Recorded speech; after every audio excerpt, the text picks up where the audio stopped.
हरे कृष्णा दोस्तों। ये बात है सन 1498 की। शाही हवेली में राव रतन सिंह बेचैनी से चहलकदमी कर रहे थे। वो मेड़ता के शासक और वीर योद्धा दद्दा जी के चौथे बेटे थे। उन्हें इंतजार था एक शुभ सूचना का, क्योंकि उनकी पत्नी वीर कुमारी का प्रसव चल रहा था। रतन सिंह बार बार भगवान कृष्ण को याद कर रहे थे और मन्नतें मांग रहे थे। हे श्रीनाथ, रक्षा करना, सब ठीक से हो जाए। जल्दी ही जच्चा बच्चा की सलामती की शुभ सूचना मिले। और जल्द ही हवेली नवजात कन्या की किलकारियों से गूंज उठी। वो कन्या थी मीरा, जोधपुर के शाही घराने की नन्ही कुंवर बाईसा। वो मीराबाई के परदादा महाराज जोधा ही थे, जिन्होंने जोधपुर बसाया था। जोधा जी के चौथे बेटे वीर राठौर राजपूत दद्दा जी, जिन्होंने मालवा के सुल्तान महमूद शाह खिलजी को हराकर मेड़ता को अपने अधीन कर लिया और फिर वहीं बसकर मेड़ता पर राज करने लगे। दद्दा जी के चौथे बेटे थे राव रतन सिंह। वो ही मीराबाई के पिता थे। इस तरह मीराबाई जन्मी थी वीर राठौर राजपूतों के वंश में, इसलिए वो बचपन से ही अपनी जिद की पक्की थी। दद्दा जी का पूरा परिवार श्री कृष्ण का भक्त था। वो खुद साधु संतों की सेवा में बढ़ चढ़ कर आगे रहा करते थे। मीराबाई को भी अक्सर अपने साथ लेकर मंदिर जाया करते थे। शाही हवेली में भी खूब साधु संतों का आना जाना हुआ करता था। मीराबाई उनसे ही बचपन में श्री कृष्ण के भजन और कथाएं सुना करती थी। उनके मन में श्री कृष्ण के लिए बचपन से ही सहज आकर्षण बस गया था। मीराबाई जब 6 साल की थी तो उनके पड़ोस में बारात आई। मीरा को उस समय शादी के बारे में ज्यादा जानकारी नहीं थी, इसलिए उसने अपनी माँ से पूछा, माँ सा, ये घोड़ी पर बैठकर सज धज कर कौन बैठा है? तब मीराबाई की माँ ने उसे बताया कि ये दूल्हा है और ये दुल्हन के साथ शादी करके उसे अपने घर ले जाएगा। तब मीराबाई ने उत्सुकतावश कहा, मेरा ब्याह क्यों नहीं करती माँ? मेरा भी ब्याह करो ना। तेरा अभी ब्याह कैसे करूं बेटी, इतनी छोटी है तू। मीराबाई भी जिद की पक्की थी और अपनी माँ से पूछने लगी, अच्छा बताओ माँ सा, मेरा दूल्हा कौन है, कैसा दिखता है वो? मीराबाई की माँ ने कहा, मीरा बेटा, मुझे अभी नहीं पता कि तेरा दूल्हा कौन है और कैसा दिखता है। मीराबाई ने कहा, आपको सब पता है माँ सा, बताओ ना, कौन है मेरा दूल्हा? मुझे देखना है अपने दूल्हे को। मीराबाई के इन सवालों से वीर कुमारी परेशान हो गई थी। उन्होंने मीराबाई को टालने के लिए यूं ही कह दिया, वो जो हमारे मंदिर में मूर्ति है ना, गिरिधर गोपाल की, वही है तेरा दूल्हा। वही आएगा और तुझे ब्याह कर ले जाएगा। मीराबाई को टालकर वीर कुमारी अपने काम में लग गई।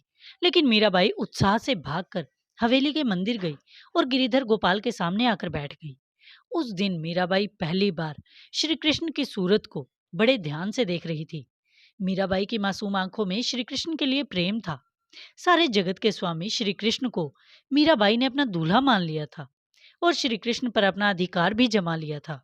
उस दिन के बाद से मीराबाई रोज सुबह मंदिर पहुंच जाती, अपने दूल्हे गिरिधर गोपाल की खूब सेवा करती, आरती भोग प्रसाद सब अपनी देखरेख में कराती। श्री कृष्ण की भक्ति करते करते मीराबाई के दिन बड़े आनंद में गुजर रहे थे। किंतु उनकी खुशियां ज्यादा दिन नहीं टिकी और कम उम्र में ही उनकी माँ वीर कुमारी की मृत्यु हो गई। देखते ही देखते मीराबाई किशोरी हो गई।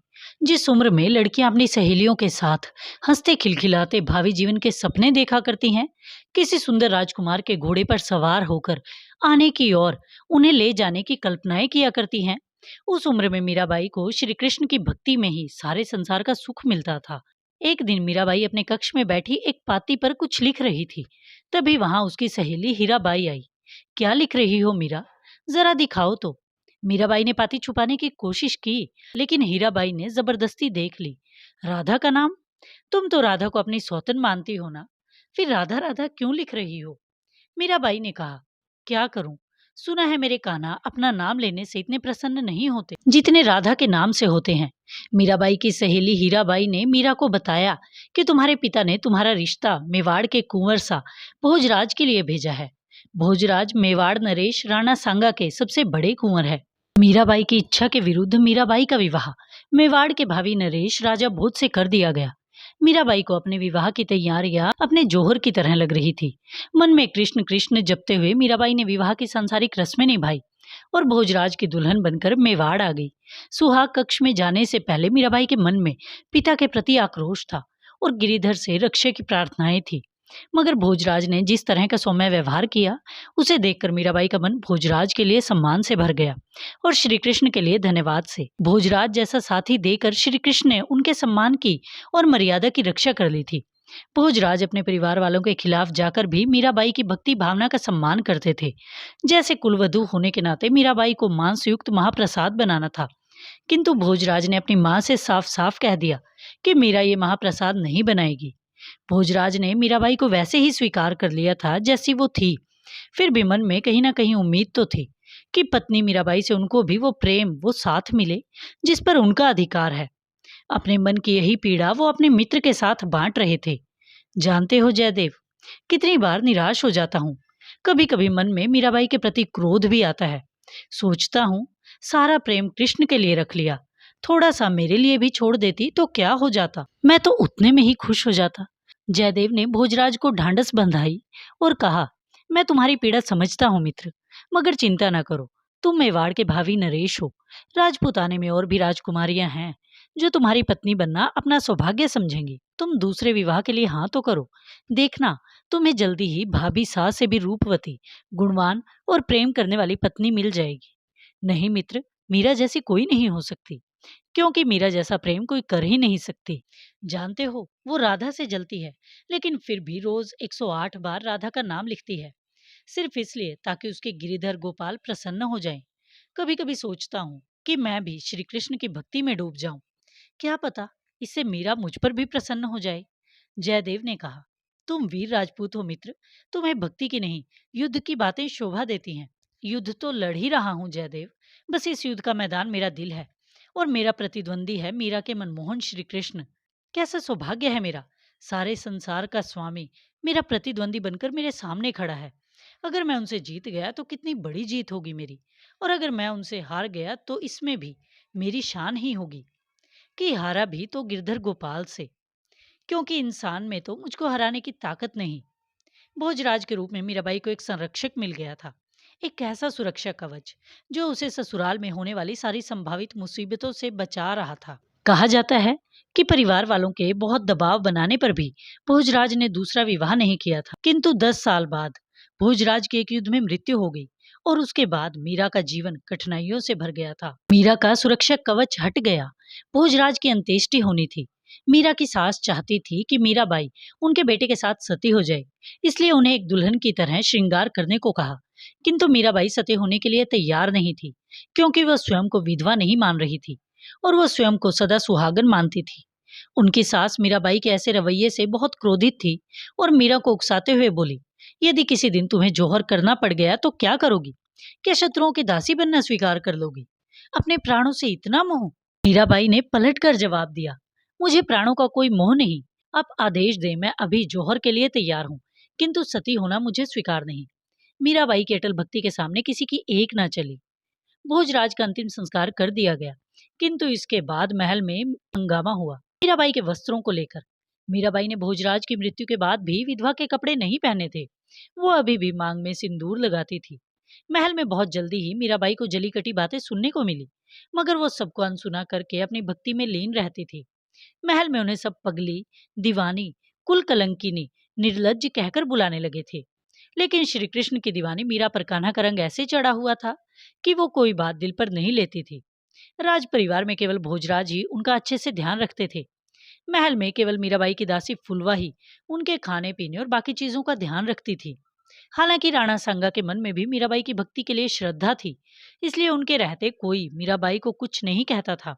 दुर्भाग्य से भोजराज की मृत्यु के 2 साल बाद राणा सांगा भी खानवा के युद्ध में वीरगति को प्राप्त हो गए। उनके बाद भोजराज के छोटे भाई रतन सिंह मेवाड़ के महाराजा बन गए। उनका व्यवहार मीराबाई के प्रति अच्छा नहीं तो बुरा भी नहीं था, लेकिन वो भी 4 साल के बाद ही चल बसे। अब मेवाड़ की राजगद्दी पर भोजराज के सौतेले भाई विक्रमादित्य बैठे, जिन्हें मीराबाई का चाल चलन बिल्कुल पसंद नहीं था। वो मीराबाई को अपने महान राजवंश की प्रतिष्ठा पर धब्बा मानते थे, इसलिए महल में मीराबाई का दम घुटने लगा था। एक दिन मीराबाई की दासी फुलवा ने चुपके से एक पालकी का प्रबंध कर दिया और मीराबाई सबसे छुपकर पहले बाजार गई। वहां से श्री कृष्ण के लिए श्रृंगार का सामान और वस्त्र लिए और फिर मंदिर में जाकर भगवान के दर्शन किए। जब वो मंदिर से जाने लगे तो मंदिर के प्रांगण में कुछ वैष्णव भक्तों का भजन कीर्तन चल रहा था। वहां भक्त गिरधर के प्रेम में मतवाले होकर नाच रहे थे। वैष्णव भक्तों का रंग मीराबाई पर भी चढ़ गया। वो भी श्री कृष्ण के प्रेम में सुदबुद खोकर नाचने लगी। नाचते नाचते मीराबाई का घूंघट उतर गया। सब उन्हें पहचान गए कि ये तो राजघराने की कुलवधू रानी मीराबाई सा है। सुबह से शाम हो गई किंतु मीराबाई की भक्ति का उन्माद ना उतरा। फुलवा ये सब देखकर घबरा गई थी। जैसे तैसे मीराबाई को लेकर वापस घर आई। उसके बाद वही हुआ जिसका फुलवा को डर था। राजमहल में सबको पता चल गया था कि मीराबाई ने आज आम लोगों के बीच जाकर नाच गाना किया है।